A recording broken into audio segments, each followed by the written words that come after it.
sa Bible yun. At may ibang may birthday nun yung alam ko na. Yung pag-usapan ni Pastor, namin ni na Pastor Arnel. Siya yung parang, yung, ano po siya, part po ng, kasama po sa mga gods. Ayan. And hindi po natin yun ina-acknowledge. Pero po yun nga, nung nakaraan, bago po tayo mag-pray, gusto ko po i-share yung kahapon naman, na naging kwentuhan namin, ayan, nila Ate Eliza, Ate Daniela, nila Kim, Thea, nagpa-practice po kami dito ng, ng praise and worship. And, yung naging kwentuhan po namin is about sa, disobedience. Paano mo nasasabing nadidisobey mo ang Lord? Or sa pagkakataong, or magbigay ka ng isang specific na sitwasyon na nane-neglect mo si Holy Spirit, or nai-itchapuera mo siya. Nag-usap-usap kami, yan, habang nagkukwentuhan kami, habang nag-uusap, mas nare-realize pa namin na okay, ito yung sitwasyon na disregard ko yung talagang gusto ng Lord sa akin. Diba? Ang dami yan, sa bahay, saan pa, sa school, sa sarili, sa pamilya. Ako tulad ko, share ko, sabi ng Lord, mag-uus ka na ng timbang. Ayan, para mas healthy ka pag naglilingkod ka sa Diyos. Sabi ng Holy Spirit, bitawan mo na yung cellphone mo, magpapawis ka. Lord, mamaya po. Kasi iba po, ganun din, maraming sharing sila. Sabi naman yung isa ng ating kapatid, si Kim, no? Honest naman siya sa pagsasabi nito. Sabi niya, Ate, may mga kaibigan ako, sinasabi ng Lord right away, nagsishare sila ng problem, right away sinasabi ng Holy Spirit sa akin, ipag-pray mo, pero nauuna yung hiya. Pero yung nag-pray kami noon sama-sama, ayan, ayan, iba-iba din yung share nila.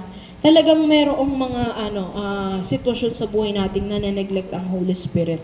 No po? And ayan na yung sinabi na, thank you. Hindi pa rin sinusunod, no? Pero kung titingnan na po natin na po, pinreach yung holiness, pamumuhay ng banal. Pwede po kaming mag-preach holiness, mag-ayos tayo, magbago, pero kung walang Holy Spirit, wala pong mangyayari. Naniniwala po kayo doon? Kahit po, isa-isahin natin ang libro, isa-isahin natin ang chapter sa Bible, without the Holy Spirit, walang mangyayari. Ano pong mangyayari lang? Knowledge nyo lang po natin, pero hindi natin maisa sa buhay. And higit sa lahat, kahit nga po, ang pangunawa lang po din natin ay pangmundong kaunawaan. Hindi natin ito mauunawaan in our soul, in our spirit. Bakit wala pong Holy Spirit? Bakit po natin ito pinag-uusapan? Kasi napakagaganda ng mga mensaheng binibigay ng Diyos sa atin every Sunday, and we believe every day. Pero yun nga, without the Holy Spirit, walang kabuluhan, lahat ng bagay na naririnig natin.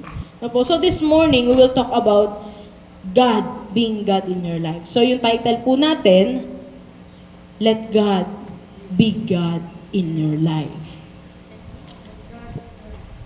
Hayaan mo yung Diyos na magpaka-Diyos siya sa buhay mo. Amen? Kinakanta natin kanina, di ba? Diyos ka sa lahat ng oras, Diyos ka sa amin, sa lahat ng panahon. Baliktad ba? Nariyan para sa amin, di ba? Kahit yun sa kantang wala kang katulad. Ikaw ang Diyos, noon pa man, maging ngayon at kailanman. Di ba? We are singing. Di ba? Pero yung pagiging Diyos, ng tunay na Diyos sa buhay natin, dapat maganap po iyon. And ayun po yung ating pag-uusapan ngayong umagang ito. May question po ako. Yung sagot po, ay sa isip at sa puso niyo na lang po.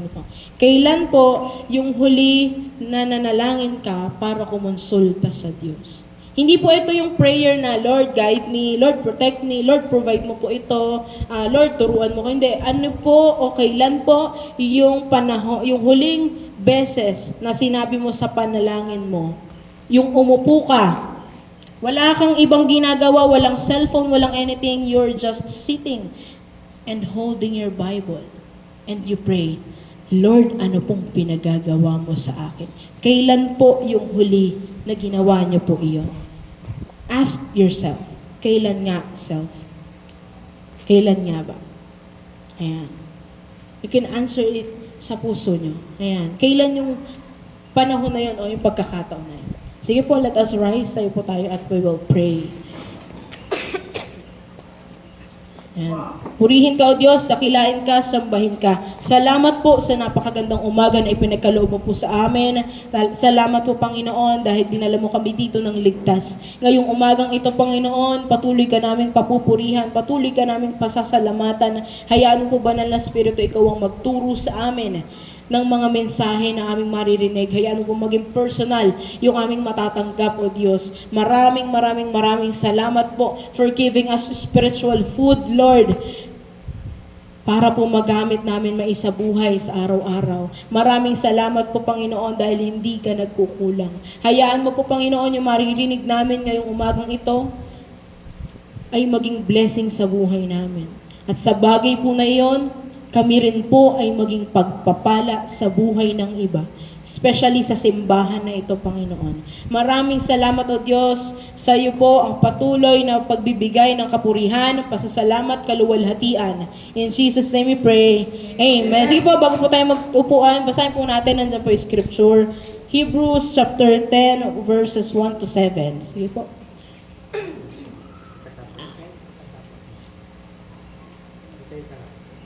Ayan, sabay-sabay po tayo, Hebrews chapter 10, verses 1 to 7. Ang kautusan ay anino lamang at hindi lubos na naglalarawan ng mabubuting bagay na darating. Hindi ito nagpapabanal sa mga lumalapit sa Diyos sa pamamagitan ng mga handog na inialay taon-taon. Kung napatawad na nga ang mga lumalapit sa Diyos sa pamamagitan ng ganoong mga handog, wala na silang aalalahanin pa tungkol sa kanilang mga kasalanan. At hindi na sila kailangang ngunit ang mga alay na ito ay hindi sa mga tao ng kanilang mga kasalanan taon-taon. sapagkat ang dugo ng toro at mga kambing ay hindi makapawi ng kasalanan. Next po. Dahil dyan, ang si Kristo'y sa daigdig, sinabi niya sa Diyos, ang mga pang-alay, pati mga handog, at ang mga hayop na naghandang hindi mo nga naibig na dambana dalhin. hindi mo kinalugdan ang mga handog na sinusunog at ang mga handog upang pawiin ang kasalanan. Kaya't inihanda mo ang aking katawan upang maging handog. Kaya't sinabi ko, ako'y narito, O Diyos, upang sundin ang inyong kalooban. Ayon sa sinasabi ng kasulatan tungkol sa akin. Palakpakan po natin ang Diyos. Ayan, sige po, pwede na po tayo umupo. Ayan, patuloy po ang Banal na Espiritu ay magturo sa atin. Diba sabi doon, kahit daw sundin natin yung kautusan, hindi daw po yun ang nagpapabanal, nagpapalinis sa atin. So, ano po yung nagpapalinis sa atin? So, later we will talk about that. Sasagutin natin yan ngayong umagang ito. And gusto ko po makuha yung attention nyo to really listen na po, hindi sa akin, kundi sa Banal na Espiritu. This message po is hindi po ganun kahaba, pero we believe that the Lord will speak to us na po sa buhay natin. Ayan, may mga kaganapan ba sa buhay mo? Na kayod ka na kayod, pagod na pagod ka na, pero wala pa rin nangyayari. Nangyayari po ba? Kahit school, trabaho, business, family, taguyod, pagod ka na, pero may pagkakataon na kahit anong pagod mo, parang walang bunga, walang nangyayari. Kapag dumating na yung inaasahan mo, yun nga, yung panahong ikaw ay todo-todo, di ba? Hindi siya dumadating. Kasi isipin nyo po, kapag dumating yung pinagpe-pray nyo or yung hinihiling nyo, tapos kayo yung nagpapagal, kayo yung nagpapagod, tapos dumating yun, sino po yung magaling? Ulitin ko po, kapag ikaw yung nagpapagal, nagpapagod, pupursige sa mga bagay-bagay, tapos dumating yung inaasahan mo, or yung pinagpapaguran mo, sino pong magaling? Ang nangyayari, ikaw. Pag ikaw yung kita, pagod na pagod to, kapatiran natin, grabe magpursige ito. Parang hindi na to natutulog. Tapos dumating yung biyaya. Sinong magaling? Nagiging yung tao. Tama po? Kaya may mga pagkakataon na kahit anong pagpupursige mo, minsan di siya dumadating. Ang nangyayari kasi, glory to us na. Glory to me. Glory to you. Hindi na sa Lord. Kaya minsan matatawa ka na lang eh. Kung kailan isinuko mo na, saka padadating. Lord, ayoko na. Hindi ko na to aasahan pa. Hindi ko na alam kung kailan pa to darating. Kailan pa darating yung panahon na magiging okay o ano man. Tsaka siya darating. Hindi ko po alam kung na-experience niya na yun. Pero ang katotohanan po sa bagay na yan, mga kapatid, ang gusto po kasi ng Diyos na matutunan po natin, listen to this, ay sumuko ka. Hindi yung mag-give up na hindi mo na kaya, ayaw mo na, hindi. Ang gusto ng Diyos, isurrender mo yan sa Kanya. Ibigay mo sa kamay niya. Hindi gusto ng Diyos na ikaw lahat. Tapos pag dumating, ikaw ang magaling. Ang gusto ng Diyos, nagpupursigi ka, pero ang Diyos ang kumikilos na patuloy sa buhay mo. Kasi pag dumating yung bagay na yon, ang mapapalakpakan, si Lord. Amen? At kapag nag-glorify ang Lord sa buhay mo, mas lalo kanyang pagpapalain. Amen? Ganon po ang Diyos. Lord, ang damat mo naman. Gusto mo deserve ng Diyos ang papuri alone. Siya lamang ang karapat-dapat sa kaluwalhatian. Siya lamang po ang karapat-dapat sa pagsamba. Mga kapatid, hindi po selfish ang Diyos. Kapag sinabi, Lord, gusto ko akin ang glory, hindi. Deserve ng Diyos ang glory. Amen? Yun po ang pagiging Diyos. Iba po yung Lord, di ba? Pag sabi natin, let the Lord be the Lord in your life. Siya yung ating pupuntahan, siya yung ating paglilingkuran, kukonsultahin, gayon din, mga masusunod sa atin. Siya yung hari ng buhay natin. But when it comes being God, diba? Siya na pagiging Diyos niya sa ating buhay. Kapatid, tapikin mo yung katabi mo, deserve ng Diyos na mapapurihan siya sa buhay mo. Yan ang pagiging Diyos niya sa buhay mo. Hindi pwedeng ikaw yung magaling. Siya. At ang Diyos, totoo po, hindi madamot. I-acknowledge ka niya. Siya yung napapurihan, siya yung napalakpakan, pero iaangat ka niya. Hindi ka niya pwedeng ilubog. Hindi ka niya iiwanan. Sinasama ka niya paangat. Ganyan kabuti ang Diyos. Amen? Una po, na ating pag-uusapan ngayong umaga, kung may cellphone po kayo or notebook, lagay niyo po, be disabled and God will be able. Amen? Ayan po yung sinasabi natin, no? Hindi ko naman sinabing, wala na kayong gagawin. Ang punto po is, wag ikaw yung may hawak ng control o ng remote control sa life mo. Let God be God in your life. Alam niyo po, yung bagay na kinakapitan mo, hinahawakan mo, Lord, hindi akin to. Pag binitawan mo yan, palalaguin ng Diyos yan. Ano pong pinag-uusapan natin? Kung yung study mo, grabe ka magsipag, grabe ka magpursige. Pero kapatid, listen to this, kapag ang Diyos na ang may-ari ng pag-aaral mo, iaangat ka niya. Kapag ang Diyos na ang may-ari ng pagtatrabaho mo, siya ang bahala sa iyo. Hindi ko na alam kung paano mo pagkakasahin ang pagpapala kapag ka ang Diyos na ang may-ari niyan. Yung business mo, yung family mo, kapag ang Diyos na ang may-ari niyan, ikaw na mismo magtatanong, Lord, saan ko po ilalagay yung biyaya mo? Ano pong gagawin itong simbahan na ito? Gayon din, ang mga ministry, kapag ang Diyos ang nagiging in control sa mga bagay na ito. Hindi ko rin alam paano, di ba? Kung paano magpapasalamat dahil sa kabutihan ng Diyos na umaapaw. Sabi nga doon sa kanta kanina, di ba? Ano po yung sabi doon sa kanta? Sabi po sa kanta, walang katulad, verse 1. Awitin ko man.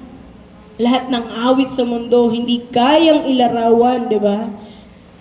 Ang ang kadakilaan mo. Darating tayo sa point nun kapag ang Diyos na ang tunay na nagmamay-ari ng buhay mo. Ito yung tatandaan mo, kapatid. Do not try and try it on your own. Huwag kang subok na subok tapos ikaw lang.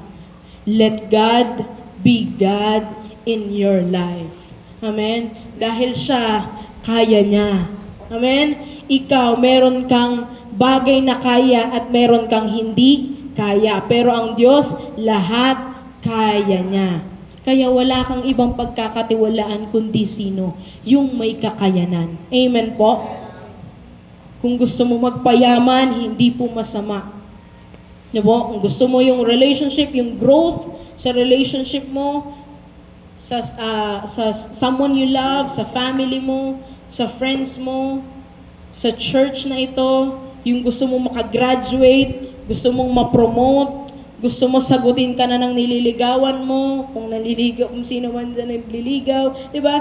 Kung gusto mong magkasundo na kayo nung nakaaway mo, di ba? Kung gusto mo mawala yung favorite sin mo, kung gusto mo makapag-share ka ng gospel sa ibang tao, magagawa mo lang yan kapag nagtiwala ka sa tunay na may kakayanan. Amen? Kundi ang Diyos.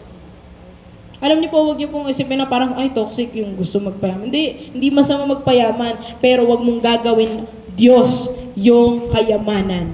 Amen? Huwag mong gagawin Diyos yung kayamanan sa mundo o yung pera, kasi hindi kapag yayamanin ng Diyos. Amen? Let God be God in your life. Diba sabi nga doon, sabi doon ni Jesus Christ sa ating Father, hindi mo kinalugdan yung mga handog na sinusunog. Yun po yung ating good deeds. Yun po yung ating ginagawa na mga bagay na parang, okay, ako mapupursige, papakapagod dito. Hindi po yun yung magiging reason bakit ka magiging maayos, bakit ka magkakaroon ng pera o magiging maunlad yung buhay mo. Magiging okay ka kasi may Diyos. Amen? Hindi po dahil sa sarili nating kakayanan. Lagi po nating tatandaan yan. Kaya po mga kapatid, huwag kang magtataka kung yung tinanim mo, minsan hindi maganda yung inaani. Di ba? Nasa verse yan, di ba? Ano yung ating itinanim, siya rin ang ating aanihin. Mga kapatid, kasi sa buhay natin, sa flesh natin, meaning flesh is yung may sinful nature. Di ba?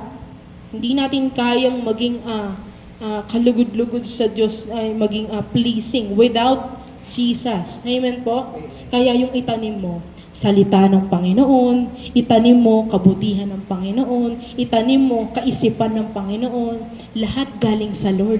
Bakit? Kapag tinanim mo lahat ng mga bagay mula sa Diyos, anong aanihin mo?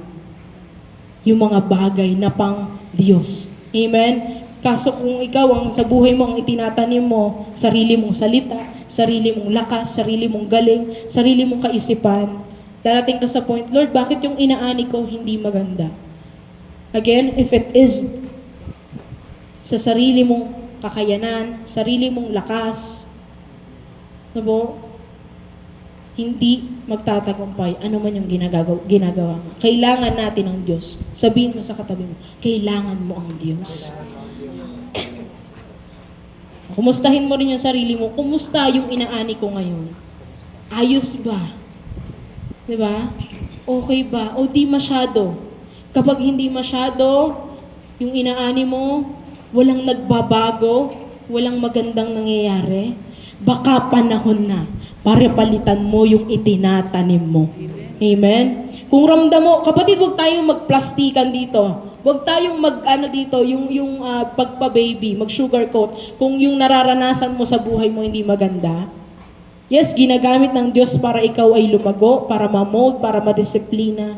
Kung hindi maganda, I tell you kapatid, paltan mo na ang itinatanim mo. Gamitin mo yung sa Diyos. Amen?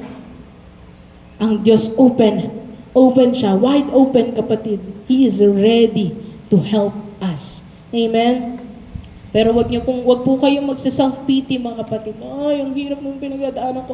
Pangit yung inaani ko, pangit yung tinatanim ko, ang sama-sama. Wag tayong mag-self-pity kapatid. Move forward tayo. Kung hindi maganda, ask the Lord. Lord, ano pong kailangan kong gawin? Let God be God in your life. Amen? Palakpakan nga po natin ang Diyos. Ayan, hallelujah. Ayan, sabi doon, kautusan daw, sabi sa verse 1, ay anino lamang na hindi lubos na naglalarawan ng mabubuting bagay na darating. Again, ulitin ko po, hindi po ibig sabihin ito na wala ka nang gagawin, hindi ka nasusunod sa utos ng Diyos. Hindi po yun. Ang gusto ng Diyos na malaman natin, Huwag tayong mananangan saan? Sa sarili nating kakayanan.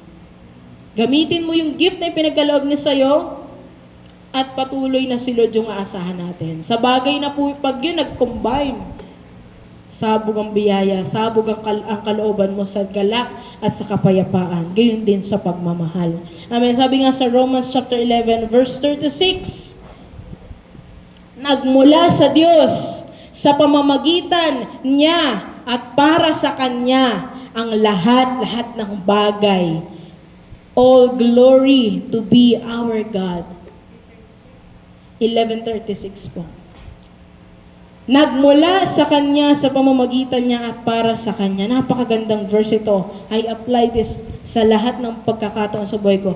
Buhay ko, nagmula sa Kanya, sa pamamagitan niya, kaya ako nabubuhay ngayon. At itong buhay ko para din sa Kanya. Even my study, even the family na ipinagkaloob niya. Lahat ito nagmula sa Kanya. At kaya po maayos, kaya po maganda, o kaya po kahit may pinagdadaanan na pagsubok o challenge sa buhay, kaya po nakakayanan na magtagumpay sa pamamagitan ng Diyos. At lahat ng bagay na ito na meron tayo dapat para lang sa Kanya. Amen po. Wala nang iba. Siya ang bahala sa atin na po kapag tayo ay nasa gitna ng hindi magandang sitwasyon, ikaw ay nag-struggle, ikaw ay napapagod, nahihirapan, darating talaga yan sa buhay ng isang Kristiyano. Alam niyo po, sa buhay ganoon din, kahit hindi ka Kristiyano, kahit hindi ka believer, mahirapan ka din eh. Kristiyano ka, mahirapan ka din. Ang pinagkaiba lang po, may Diyos ka. Amen? Kaya po sa buhay natin, para maging different tayo sa hindi naniniwala kay Jesus, sa ating Diyos, dapat makita sa'yo, mayroon kang Diyos. Amen? Ibig sabihin ba, Tikaril, wala tayong gagawin? Again, meron po. Ang Diyos ang bahala sa lahat ng bagay, pero may gagawin po tayo. At ito po yung number 2. Live your life na ipinagkaloob ng Diyos sa'yo. Live the life that God has given sa iyo. Ipamuhay mo ang buhay na ibinigay sa iyo ng Diyos. Inahon ka niya sa karumihan ng mundo, mamuhay ka na wala ng karumihan ng mundo. Amen? Nilinis ka ng dugo ni Hesukristo, mamuhay ka ng malinis. Itinuwid ka ng Diyos, mamuhay ka ng righteous. Tinuwid ka ng Diyos, mamuhay ka ng matuwid. Ginawa kang anak ng Diyos. Binigyan ka ng karapatan na maging anak ng Diyos. Mamuhay ka bilang anak ng Diyos at hindi ng mundong ito. I know, nagsusulat tayo, nag-jot down tayo. Please review this. Kung ano yung inyong matandaan sa pag-uwi. Aralin, hindi po pwede na narinig mo, after nito, wala na, hindi mo na maririnig. Hindi mo na aralin. Please, aralin po natin yung mga sinasabi ng Diyos. Niligtas ka ng Diyos, anong binigay niya sa iyong buhay? Eternal life. Ikaw ay ligtas na mula sa apoy ng impyerno. Kapatid, mamuhay ka na ikaw ay ligtas na. Mabuhay ka na ikaw ay kumpleto na. 'Di ba? In-explain to ng pastor doon nung nakaraan nung kami nagkwento-kwentuhan eh. 'Di ba lagi natin naririnig at ito ay nakalagay doon sa manual ng guidelines ng pagiging leader sa church. Sabi doon, be perfect as your heavenly Father is perfect. Paano yun? Nagkakasala pa rin tayong mga tao. How can I be perfect? Alam niyo po yung meaning ng perfect is teleios. From Greek word, teleios. Meaning, complete. Complete ka saan? Kompleto your body, your soul, and your spirit. Hindi pwedeng puro spirit lang. Dapat okay din yung soul mo. Dapat okay rin yung body mo. Kaya ngayon pinag-uusapan din namin. No, sabi ako, yan sa akin yung kalusugan ko din. Sa kanila din, sabi nga, hindi porke mataba ka, masug ka na. Hindi porke payat ka, okay na. Ayusin din natin yung health natin. Ayusin din natin pagdating naman sa soul. Amen, our emotion. Lahat ito ang nagkukumpleto, Diyos. Amen? Kaya kahit yung katabi mo, kahit na sino man, mapepeke mo, pero ang Diyos hindi. Amen?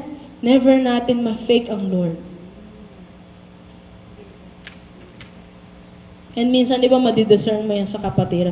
Kahit punong-puno, sa ulo niya yung mga verses, alam niya lahat ng scriptures, pero kung ang soul niya damage, and yung body may problem din. Talo nung dalawa yung sa spirit. Kaya po nagkakaroon ng problem. Bakit po natin to pinag-uusapan? Kasi tayo po, hindi lang po tayo puro spirit dapat dito sa church. Para po tayo ay lumalago. And ito po yung ating nilalakaran. Huwag niyo pong isipin na kayo lang, lahat po tayo dito. Amen? May kailangang ayusin. At ang nag-aayos po ay ang Diyos. Amen? Gusto ng Diyos na ikaw ay maging kompleto. Your body maging okay. Your soul maging okay din. And yung spirit mo maging okay din sa Kanya. Amen? Gusto mo bang maging kompleto? Amen? Taas nga ang kamay na gustong maging kompleto sa Diyos. Your body, your soul, and your spirit. Kung gusto mo, mas gusto ng Diyos. Tapikin mo yung katabi mo. Kapatid, kung gusto mo, mas gusto ng Diyos. Gusto mo, mas gusto mo. Amen. Na maging okay ka. Okay ka. Amen. Maging okay. And ito po, dadako po tayo sa pangatlo. This is the last. But this is one of the most important sa buhay natin, mga kapatid. Tanong natin kanina, ano yung nagpapalinis sa atin? At ang tunay pong nagpapalinis sa atin, mga kapatid, walang iba, kundi ang presensya ng Diyos. Amen? Ang salita ng Diyos. Everyday prayer, ginagawa ka po nitong malinis. Kung alam mo sa sarili mo, kapatid, that you're doing something wrong sa mata ng Diyos, prayer will help you. Alam niyo po, ang tunay na binabago ng panalangin ay hindi yung katabi mo. Ba, magulo yung sitwasyon sa bahay niyo, sa kaklase mo, ano man, katrabaho mo, sa business mo, family, sa church. Diba? Naiinis ka or nagagalit, nagtatampo ka, anumang bagay yung nararamdaman mo hindi maganda, tapos nag-pray ka, alam nyo, hindi yung tao yung binabago ng Diyos. Ang binabago niya ano? Ikaw. Nakakainis yung tao na yon na pinagpipray mo, ang gagawin ng Lord, ikaw ang babaguhin niya. Mas mapagpasensya ka, mas magiging mapagmahal ka, mas magiging maunawain ka, mapagmahal, mapagpatawad. Nagigets po natin. Gamitin natin ang weapon natin. Ito po'y pananalangin. The Word of God, the presence of God. Kapatid, once you open your mouth para manalangin, sinasamahan ka niya, pinakikinggan ka niya. Kung feeling mo, Lord, parang yung nag-pray ako, parang di kita ma-feel eh. Kapatid, wag mong hanapin yung kilabot effect. Di ba? Meron yun eh, parang feeling mo talagang andyan ang Lord. Kahit wala yung nafe-feel mo na yon, you start with a little. Parang feeling mo hindi nakikinig ang Lord sa'yo. Parang di ka niya sinasamahan kasi wala kilabot sa iyong katawan. Start it. And magpatuloy ka, kapatid. Amen? Lagi po natin ibinabahagi sa bawat isa. Manalangin, manalangin, manalangin. Kasi po ito po yung laging nakakalimutan. Kahit Kristiyano na. Nakakalimutang manalangin. Importante po bago ka umalis ng bahay nyo, pagkagising mo, you pray. Diba? Sasamahan ka ng Panginoon. Test God. Amen? Siya mismo ang magpapatunay na totoo ang kapangyarihan ng panalangin. Yung pangatlo po, come to the Lord and trust Him. Lumapit tayo sa Kanya at magtiwala. Alam niyo po, si Holy Spirit ay mabait. Amen? Hindi Kanya pipilitin sa bagay na ayaw mo. Kung yung paborito mong kasalanan, ayaw mong bitawan pa, hindi Kanya ifo-force. Gusto niya, ikaw ang maging bukas yung puso mo para magbago.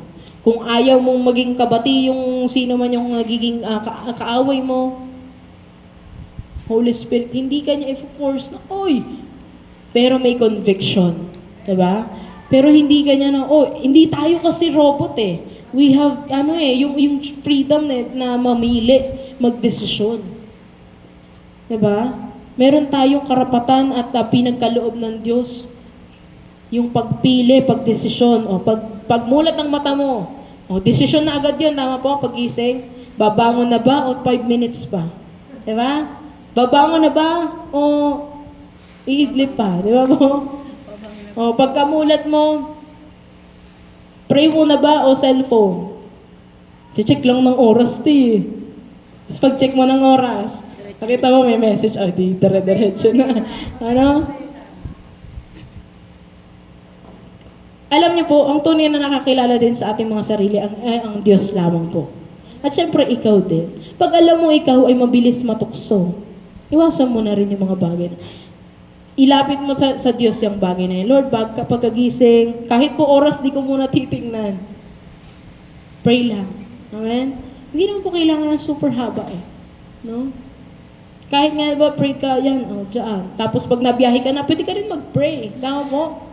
Walang specific places na doon ka lang magpe-pray.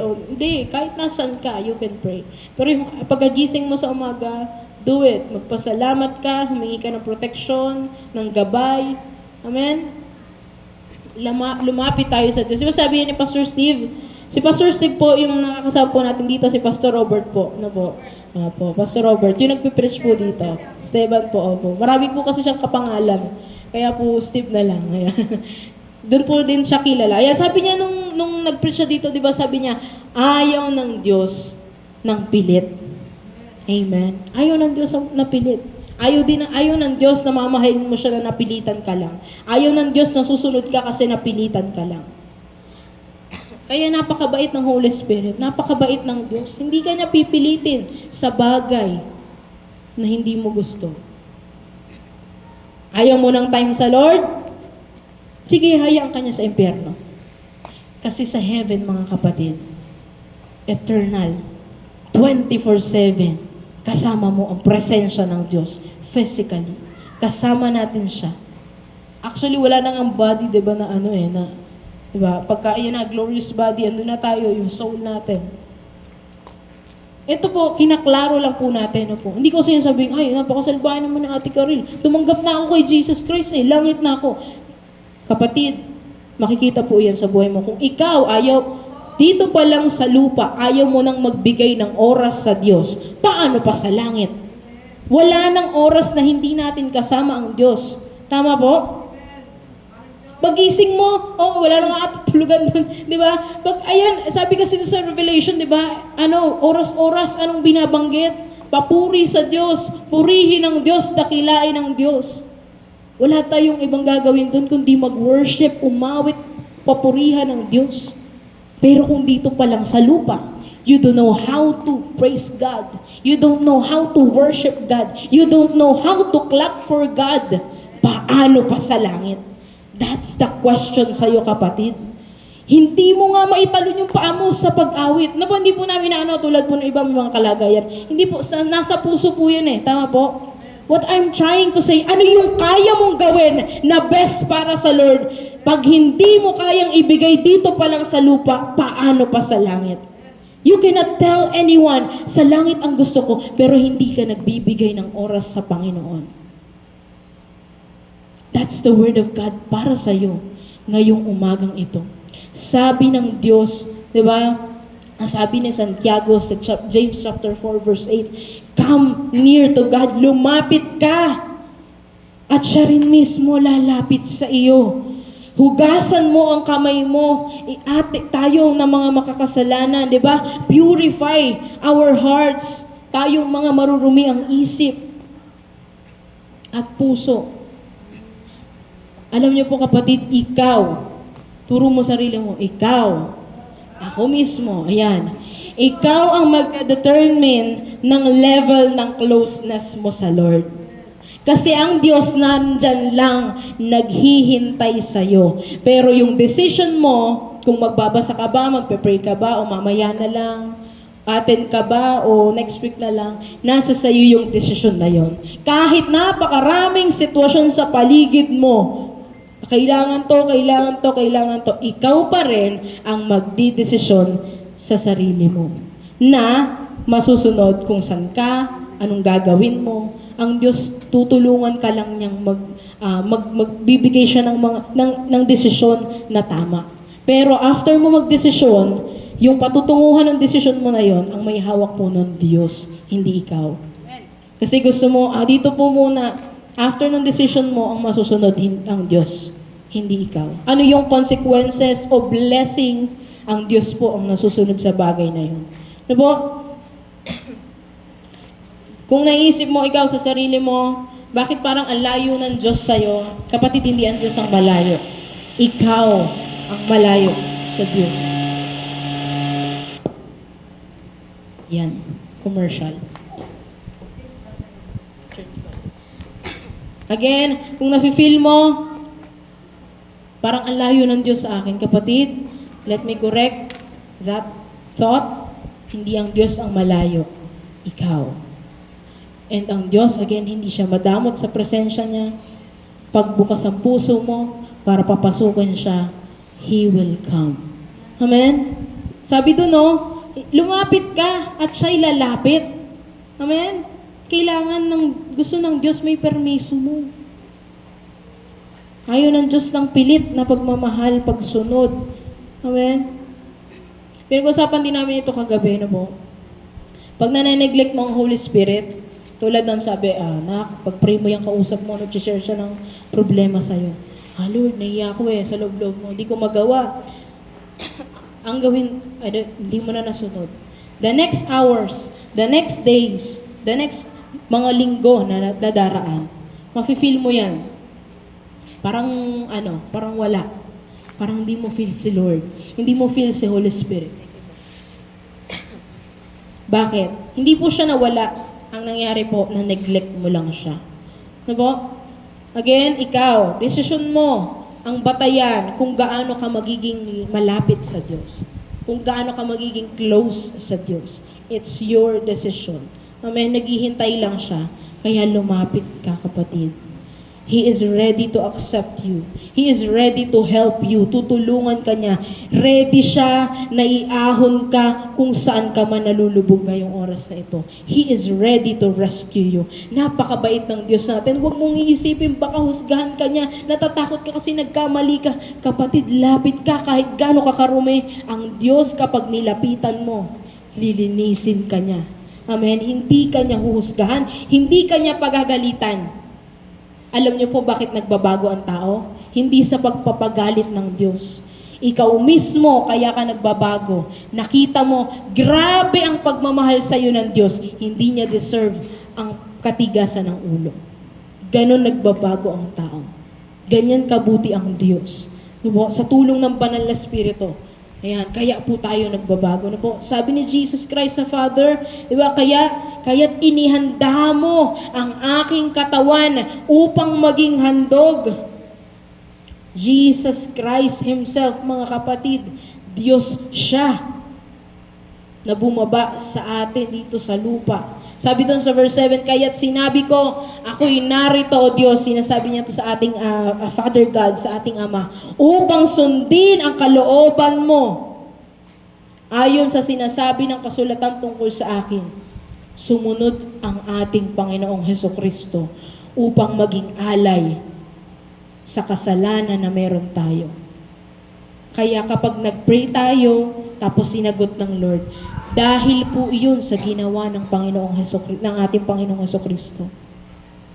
Alam ng Diyos na hindi natin kayang iligtas ang ating sarili mula sa kamatayan, sa impyerno. Yung mga handog natin, pupunta tayo sa church, magsisipag tayo, hindi kayang iligtas ng mga bagay na yon, yung ating sarili. Kaya si Jesus Christ mismo ang namatay para sa atin, para sa ating mga kasalanan. Kaya nga po, di ba, kung ikaw mismo tatanggapin mo ang Panginoong Hesukristo sa buhay mo bilang iyong Panginoon, bilang iyong Diyos, sariling tagapagligtas, babaguhin niya ang buhay mo.